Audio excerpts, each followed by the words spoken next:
والصلاة والسلام على نبينا محمد وعلى آله وصحبه ومن تبعهم بإحسان إلى يوم الدين وبعد. رب اشرح لي صدري ويسر لي أمري واحلل عقدة من لساني يفقهوا قولي. رب زدني علما. حاضرین مجلس،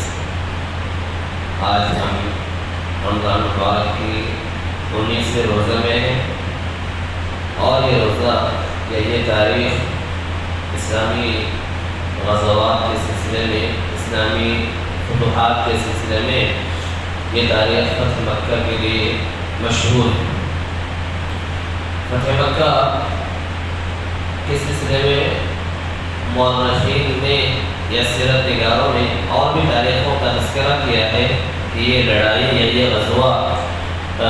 جیسے 19 تاریخ بتائی ہے ویسے ہی 20 تاریخ کا بھی تذکرہ کیا ہے، یعنی کہ وہ کس دن آپ صلی اللہ علیہ وسلم فاتحانہ مکہ میں داخل ہوئے، اس دن کی تحقیق کے سلسلے میں سیرت نگاروں کے یہاں مختلف اقوال پائے جاتے ہیں۔ ان میں سے ایک تاریخ آج کی تاریخ بھی ہے۔ اسی مناسبت سے میں نے آج کے درس کا عنوان ہی یا آج کے درس میں نے فتح مکہ کے سلسلے میں کچھ باتیں کرنے کا ارادہ کیا،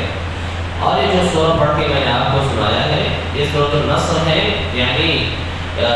اور اس سورہ کے اندر اللہ رب العالمین نے اسی جو ہے لڑائی کے سلسلے میں اللہ رب العالمین نے بتایا ہے، اور ساتھ ہی اللہ کے نبی صلی اللہ علیہ وسلم کو بعض تعلیمات بھی دی گئی ہے۔ فتح مکہ جانتے ہیں کہ اللہ کے نبی صلی اللہ علیہ وسلم کو اس سے پہلے یعنی تقریباً اس سے 8 سال پہلے آپ صلی اللہ علیہ وسلم کو اور آپ کے ساتھیوں کو یہاں سے مجبور ہونا پڑا نکلنے کے لیے۔ آپ صلی اللہ علیہ وسلم بھی چھپ چھپا کر کے نکلے، بہت سے صحابہ کرام خاموشی سے یہاں سے نکل گئے، لیکن اللہ کا کرنا ایسا ہوا کہ صرف 8 سال کی مختصر سی مدت میں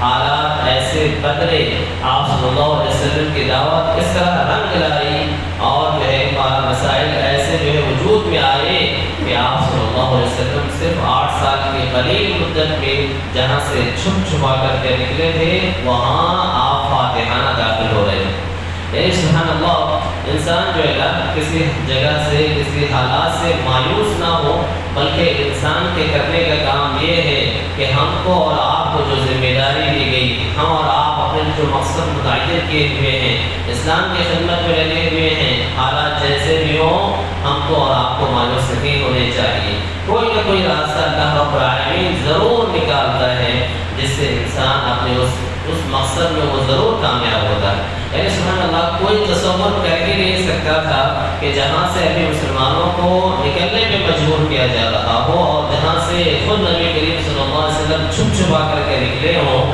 وہاں اس قدر شان و شوکت کے ساتھ فاتحانہ داخلہ ہوگا، ایسا تصور نہیں کیا جا سکتا۔ لہذا کرنے کا کام یہی ہے کہ ہم اور آپ جو ہمارے ذمہ کام ہے ہم اس کام پر توجہ کر اس کام پہ فوکس کریں۔ اللہ رب العالمین نبی کریم صلی اللہ علیہ وسلم جب جو ہے صلح حدیبیہ کے موقع سے 7 ہجری میں عمرہ کے لیے گئے، مشرکین مکہ نے آپ کو عمرہ کرنے سے روک دیا اور دونوں فریق کے مابین جو ہے چند باتوں پر جو ہے صلح ہو گئی۔ انہیں میں سے ایک بات یہ تھی، ایک بات یہ بھی تھا کہ مسلمانوں کے ساتھ جو قبیلہ عرب کے آنا چاہے وہ بھی آ سکتا ہے اور جو قبیلہ مشرکین کے ساتھ جانا چاہے جا سکتا ہے۔ بنو بکر اور خزاعہ کے جو قبیلہ والے تھے، بنو بکر مشرکین کے ساتھ ہو گئے اور خزاعہ کے لوگ نبی کریم صلی اللہ علیہ وسلم کے ساتھ ہو گئے۔ لیکن چند مہینوں کے بعد جو ہے مشرکین مکہ نے بنو بکر کی مدد کی اور ان بنو بکر والوں نے اپنی پرانی دشمنی نکالتے ہوئے راتوں رات بنو خزاعہ کے لوگوں پر حملہ کر دیا۔ تقریباً 20 آدمیوں کو انہوں نے جو ہے شہید کر دیا، حتیٰ کہ جو حرم کے اور حدود حرم کے سلسلے میں بڑے ہی حساس واقعے ہوئے تھے، اور مسلمانوں نے جب حرمت والے مہینے میں غلطی سے کسی کو قتل کر دیا تھا خوب ہنگامہ کیا۔ حدود حرم میں جب یہ لوگ پناہ لیے تو بھی انہوں نے وہاں پہ لوگوں کو چھوڑا نہیں، وہاں پہ انہوں نے لوگوں کو قتل کیا۔ لہذا معاہدے کے اعتبار سے، صلح کے بنود کے اعتبار سے یہ لوگ آپ صلی اللہ علیہ وسلم کے پاس مدد طلب کرنے آئے اور کہا کہ ہم آپ کے حلیف ہیں، ہم آپ کے جو ہے معاہدے میں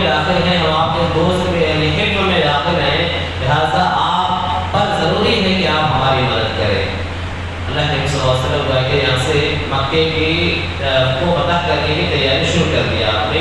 اسی آتنا میں ابو سفیان رضی اللہ تعالیٰ عنہ پھر سے آئے جب مشرکین مکہ کو احساس ہوا کہ ہم سے غلطی ہوئی ہے، ہم سے غلطی ہوئی ہے، ہم جو صلح کیے ہوئے تھے ہم نے خود آگے بڑھ کر کے اس کو توڑ دیا ہے۔ اس صلح کو باقی رکھنے کے خاطر ابو سفیان رضی اللہ عنہ کو جو سب مسلمان نہیں تھے مشرکین مکہ نے آپ کے پاس بھیجا، لیکن یہ صلح کی جو کوشش تھی بغیر کسی فائدے کے وہ واپس لوٹ گئے، بلکہ ابو رضی اللہ تعالیٰ عنہ نے قاعدے سے ان کو جو ہے بیوقوف بنایا۔ اس وقت کہا کہ ابو بکر کے پاس گئے، عمر رضی اللہ عنہ کے پاس گئے اور بڑے بڑے صحابہ کے پاس گئے کہ سب آپ صلی اللہ علیہ وسلم سے سفارش کرتے ہیں کہ جو صلح کو دوبارہ سے برقرار رکھا جائے۔ علی رضی اللہ عنہ کے پاس آئے تو انہوں نے کہا کہ اگر لوگ ماننے کو تیار نہیں ہیں آپ مسجد میں جائیے اور مسجد میں نماز کے بعد جو ہے کہ آپ صلح کو برقرار رکھنے کا جو ہے اعلان کر دیجیے اور واپس چلے جائیے۔ ظاہر بات تو سیدھی سادھی لگتی ہے، جب مشرکین کے پاس یہ واپس لوٹے اور کہا کیا ہوا تو کہا کہ اس طرح جو معاملہ ہوا ہے اور علی رضی اللہ تعالیٰ عنہ نے ایسی بات کہی ہے، تو کہا کہ قاعدے سے آپ کو بیوقوف بنایا ہے، کیا کوئی آپ کے صلح کے اعلان سے آپ کا صلح برقرار ہو جائے گا؟ ایسا جو ہے ہو نہیں سکتا ہے۔ اور اللہ کے رسول صلی اللہ علیہ وسلم نے جب کوئی جواب نہیں دیا صحابہ کیسے صلح کو برقرار رکھنے کی جسارت کر سکتے تھے؟ آپ صلی اللہ علیہ وسلم کے آگے صحابہ کوئی پڑھ کر کے کوئی معاملہ نہیں کرتے تھے۔ بہرحال آپ صلی اللہ علیہ وسلم تیاری کے ساتھ نکلے، آپ نے دعا کی کہ اللہ مشرکین مکہ سے میری اور میری لڑائی کے سلسلے میں جو باتیں ہیں اس قسم کی ساری خبریں مخفی رہنی چاہیے۔ مشرکین مکہ کو پتہ نہیں لگنا چاہیے کہ ہم ان پر حملہ کرنے والے ہیں اور مکہ کو فتح کرنے والے ہیں۔ الحمدللہ اللہ رب العالمین نے آپ کی دعائیں سن لی۔ صحابی میں سے حاتم بن ابی بلتہ نامی صحابی نے ازراہ ہمدردی مشرکین مکہ کے لیے ایک چٹھی لکھ دیا کہ اللہ کے نبی صلی اللہ علیہ وسلم تم پر جو ہے حملہ کرنے والے ہیں، لہٰذا جو تم تیاری کرنا۔ لیکن وحی کے ذریعے سے آپ کو خبر دے دی جاتی ہے اور جس قاصد کے ساتھ جس خاتون کے ساتھ وہ چٹھی بھجوائی جا رہی ہوتی ہے آپ نے جس جگہ کی تعین کی تھی اسی جگہ پہ جا کر کے علی رضی اللہ تعالیٰ عنہ اور دیگر صحابی اس خاتون کو پکڑتے ہیں اور جو ہے اسے دھمکا کر کے چٹھی وہ واپس لے لیتے ہیں، جس سے آپ کو معلوم ہوتا ہے کہ دیکھیے اللہ تعالیٰ اپنے نبی کی کیسے کیسے مدد کرتا ہے اور وحی کے ذریعے سے وہ غیب کی باتیں آپ کو بتا دیتا ہے۔ آپ صلی اللہ علیہ وسلم جب مکے کے قریب پہنچے تو جس جگہ پہ بیٹھے اور جس جگہ پہ پڑاؤ کیا اس جگہ پہ آپ نے جو ہے نا یا لشکر والوں نے خوب آگ جلائی۔ آگ جلانے کے نتیجے میں مشرکین مکہ کو کہ ڈرے ہوئے تھی کہ ہم نے جو عہد توڑا ہے اس کا انجام برا ہونے والا ہے، اس کا انجام برا ہونے والا ہے۔ ابو سفیان رضی اللہ عنہ اور ان کے دو اور ساتھی اس آگ کو جب دیکھا کہ بڑی روشنی آ رہی ہے اس کی حقیقت پتہ لگانے کے لیے نکلے۔ کہا کہ اتنی بڑی آگ تو ہم نے کبھی اپنے اڑوس پڑوس میں دیکھی نہیں ہے، اتنی روشنی ہم نے ابھی اپنے آس پاس میں دیکھی نہیں ہے، یہ کہاں سے اتنی روشنی آ رہی ہے؟ اسی اثناء میں عباس رضی اللہ تعالیٰ عنہ مکہ سے اپنے اہل و عیال کے ساتھ واپس آپ صلی اللہ علیہ وسلم کے ساتھ آ کر کے مل گئے تھے اور اب آپ صلی اللہ علیہ وسلم کے خچر پہ سوار ہو کر کے عباس رضی اللہ تعالیٰ عنہ گویا کہ مکہ کی طرف نکل رہے تھے کہ راستے میں ابو سفیان رضی اللہ عنہ سے ملاقات ہو گئی اور ان کے دو ساتھیوں سے ملاقات ہو گئی اور کہا کہ یہ لڑائی یہ جو آگ نظر آ رہی ہے یہ اللہ کے رسول صلی اللہ علیہ وسلم کے صحابہ نے جو آگ جلایا ہے وہ ہے اور آپ صلی اللہ علیہ وسلم مکہ پہ حملہ کرنے والے ہیں۔ اب جو ہے تمہاری کوئی خیریت نہیں، خیریت اسی میں ہے کہ آپ صلی اللہ علیہ وسلم کے پاس آؤ اور اسلام قبول کر لو اور مشرکین کو کہہ دو کہ وہ آ کر کے امان طلب کریں۔ ابو سفیان رضی اللہ عنہ کا دل ابھی بھی اسلام کے لیے کھلا ہوا نہیں تھا۔ آپ صلی اللہ علیہ وسلم کے پاس ان کو لایا جاتا ہے تو بھی گویا کہ بڑی محنت اور مشقت کے بعد بھی وہ اسلام کو قبول کرنے کے لیے تیار نہیں ہوتے ہیں۔ عباس رضی اللہ تعالیٰ عنہ اپنے پیچھے بیٹھا کر کے لاتے ہیں آپ صلی اللہ علیہ وسلم کے پاس، لیکن اسلام کے لیے ان کا سینہ کھلتا نہیں، کہتے جاؤ کل لے آنا۔ اسی اثناء میں عمر رضی اللہ تعالیٰ عنہ دیکھ لیتے ہیں ان کو، بولتے ہیں کہ یہ تو مسلمانوں کا اتنا بڑا دشمن ہے، آج اس کو چھوڑیں گے نہیں، آج بھی اس کی گردن اڑا دیں گے۔ آپ صلی اللہ علیہ وسلم سے اجازت طلب کرتے رہے لیکن آپ صلی اللہ علیہ وسلم نے گردن اڑانے کی کی اجازت بالکل نہیں دی، اس لیے کہ آپ کو وہی کے ذریعے ظاہر ہے کہ معلوم ہو گیا ہوگا کہ ان کا دل اسلام کے لیے کھلنے ہی والا ہے، یہ اسلام قبول کرنے ہی والا ہے۔ دوسرے دن آئے پھر سے اور الحمدللہ انہوں نے اور ان کے دونوں ساتھیوں نے اسلام قبول کرنے کا اعلان کر دیا، اور الحمدللہ اسی موقع سے ہوا کہ وہ اسلام قبول۔ اب مکہ والے کو کیا ہوگا؟ ظاہر ہے کہ اتنی بڑی تعداد تھی اور مسلمان کی اور اڑوس پڑوس کے جتنے بھی لوگ تھے 10,000 کی تعداد بن رہی تھی، اور نہایت ہی مکمل تیاری کے ساتھ جو ہے کہ اسلامی لشکر مکہ کے فتح کے لیے نکلی ہوئی تھی، اور اتنی بڑی تیاری تھی کہ گویا کہ سیرے میں لگ رہا تھا کہ لوہے میں ہی جو ہے لوگ ڈوبے ہوئے ہیں، اتنی گویا کہ ان کے پاس جنگی آلات موجود تھے۔ آپ صلی اللہ علیہ وسلم نے عباس رضی اللہ عنہ کو کہا مرو زہران کے علاقے میں جو مکہ سے قریب ہے اور جہاں سے آپ فصل کوش کرنے والے تھے، کہا کہ پہاڑی کے نکڑ میں ان کو کھڑا کر دو، اور جب یہاں سے اسلامی لشکر گزرے گا تب دیکھیں گے یہ، اور ان کو اندازہ ہوگا کہ اسلام اور مسلمانوں کی کتنی بڑی تعداد ہے، کتنی تیاری مسلمانوں کی ہے، دیکھ کر کے ان کے دلوں پر اسلام کا اسلامی لشکر کا جو دہشت ہے وہ تعلیم ہو جائے گی۔ آپ رضی اللہ عنہ دیکھتے جاتے اور تعجب کرتے جاتے کہ اتنی بڑی تعداد اور اتنی تیاری کے ساتھ مکہ کو فتح کرنے کے لیے آئے ہیں۔ اسی موقع سے عباس رضی اللہ تعالیٰ نے کہا اے اللہ کے رسول صلی اللہ علیہ وسلم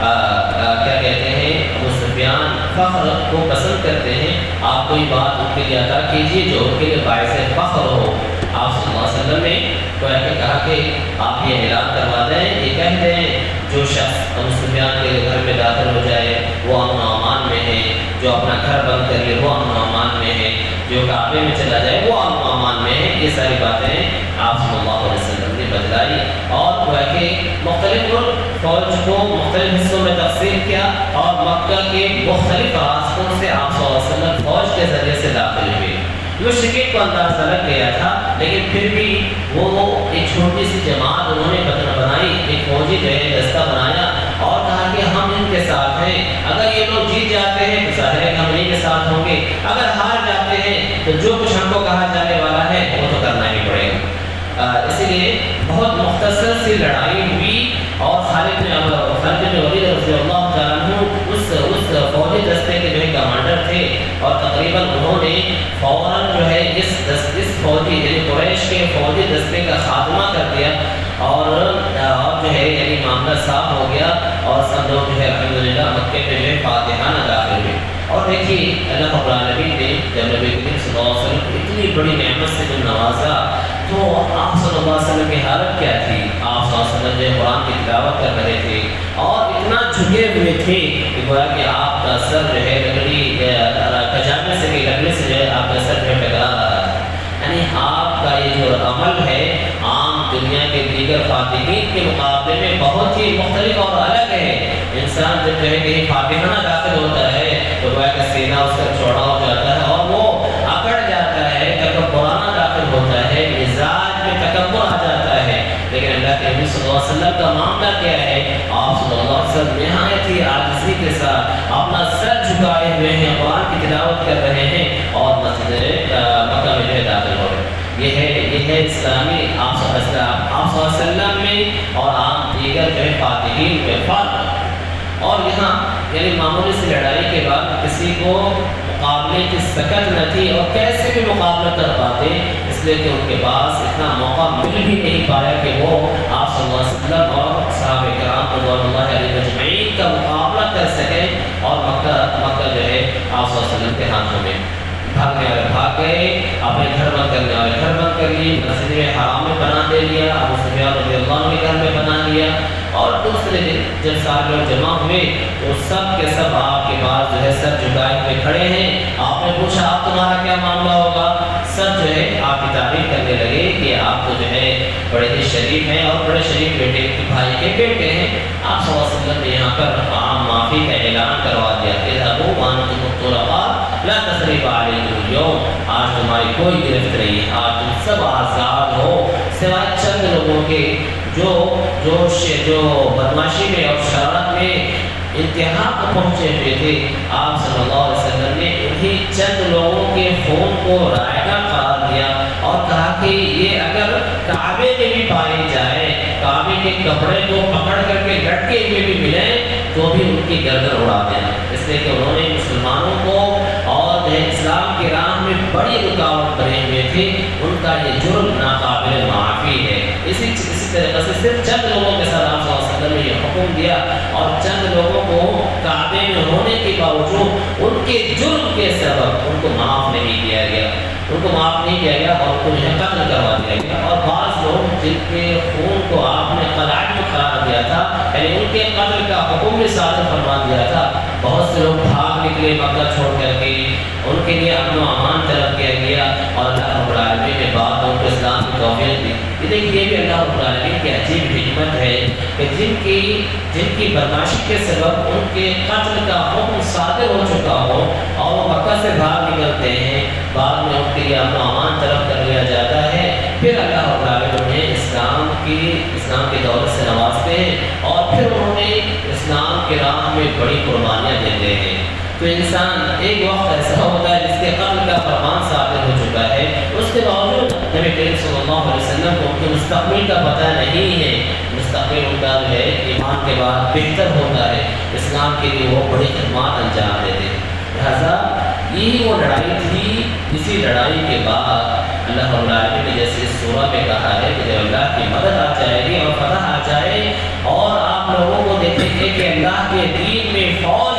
داخل ہو رہے ہیں، اسی فتح کے بعد، فتح مکہ کے بعد سارے عرب کے قبیلے جھوم کر جو ہے اسلام میں داخل ہو رہے ہیں۔ اس سے پہلے فتح مکہ سے پہلے ایک آدمی دو آدمی جو ایسا اسلام قبول کرتے، لیکن فتح مکہ کے بعد عام الوفود کا ساتھ آیا۔ سن 9 ہجری میں اسلام جو ہے کہ اسلام کے مابین اور مشرکین کے مابین لوگ انتظار میں تھے کہ کیا نبی کریم صلی اللہ علیہ وسلم اپنے قوم کے لوگوں پر غلبہ پا سکتے ہیں یا نہیں پا سکتے ہیں، اس بات کے انتظار میں تھے عرب کے لوگ۔ لیکن جب دیکھا کہ اللہ کے نبی صلی اللہ علیہ وسلم کو نہایت ہی شاندار طریقے سے اپنے قوم پر غلبہ پا لیا ہے، اب ان کے پاس کوئی راستہ نہیں بچا، یا تو آپ اسلام لائیں یا تو آپ تلوار کے ذریعے سے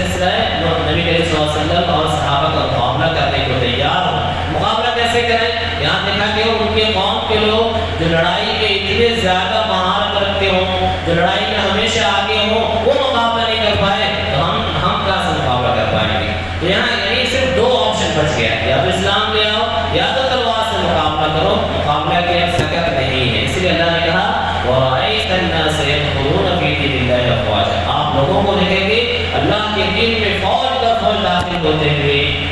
صحیح بخاری میں روایت ہے غالباً کہ عرب کے لوگ مکہ کے فتح کے مابین اور آپ کے مابین کے معاملے میں انتظار میں تھے۔ جیسے ہی دیکھا کہ مکہ فتح ہو گیا ہے، سارے قبائل کے لوگ اسلام میں داخل ہوئے اور سن 9 ہجری میں پورے عرب سے وفد کی شکل میں لوگ آتے گئے، حتیٰ کہ اس سال کو عام الوفود کے نام سے جانا جاتا ہے۔ صرف نگاروں میں لکھا ہے کہ تقریباً 60 سے زائد وفد آپ صلی اللہ علیہ وسلم کی خدمت میں حاضر ہوا۔ تو کہا وَرَأَيْتَ النَّاسَ يَدْخُلُونَ فِي دِينِ اللَّهِ أَفْوَاجًا فَسَبِّحْ بِحَمْدِ رَبِّكَ وَاسْتَغْفِرْهُ إِنَّهُ كَانَ تَوَّابًا، تو اپنے رب کی حمد کے ساتھ اس کی تسبیح بیان کر اور اس سے اپنے گناہوں کی معافی طلب کر، کیونکہ اللہ رب العالمین بڑا ہی توبہ قبول کرنے والا ہے۔ تو آپ صلی اللہ علیہ وسلم کو یہاں آیت کے اختتام میں اس بات ایک جو حکم دیا جا رہا ہے کہ آپ اپنے رب کی تسبیح بیان کریں اور استغفار کریں۔ دیکھیے یہاں پہ فتح مکہ کا حصول نعمت ہے، اور انسان کو جب کوئی نعمت ملتی ہے تو نعمت کے حصول کے سبب انسان کو شکر ادا کرنا ہوتا ہے۔ نعمت ملتی ہے تو انسان کو شکر بجا لانا ہوتا ہے، لیکن نعمت کے حصول پہ اللہ تعالیٰ نے استغفار کا حکم دیا ہے۔ آپ اپنے گناہوں کی مغفرت طلب کریں۔ یہاں مفسرین نے اس کی وجہ لکھی ہے کہ نعمت ملنے سے تو شکر کا متقاضی ہے، لیکن یہاں استغفار کیوں؟ استغفار اس بات کے لیے کہ آپ صلی اللہ علیہ وسلم کو یہ بات بتائی جا رہی ہے، آپ جس کام کے لیے دنیا میں تشریف لائے تھے، جس کام کے لیے آپ کو دنیا میں بھیجا گیا تھا، وہ کام آپ مکمل ہونے جا رہا ہے، وہ کام آپ مکمل ہو جانے جا رہا ہے۔ آپ کی زندگی ختم ہونے کے قریب آ چکی ہے، آپ کی عمر آپ جو ہے دنیا میں بہت کم باقی رہ گئے ہیں، لہٰذا آپ کو استغفار کا اہتمام کرنا چاہیے۔ اس سے کیا پتہ چلتا ہے کہ انسان جب اپنی عمر کے آخری حصوں میں پہنچ جائے اور لگے کہ بس اب دنیا میں یہ اس کے آخری ایام ہیں یا 60 سال یا 70 سال جو اللہ کے نبی صلی اللہ علیہ وسلم نے بتائے وہاں تک پہنچ جائے تو کثرت سے استغفار کا اہتمام کرنا چاہیے، کثرت سے استغفار کا اہتمام کرنا چاہیے۔ آپ صلی اللہ علیہ وسلم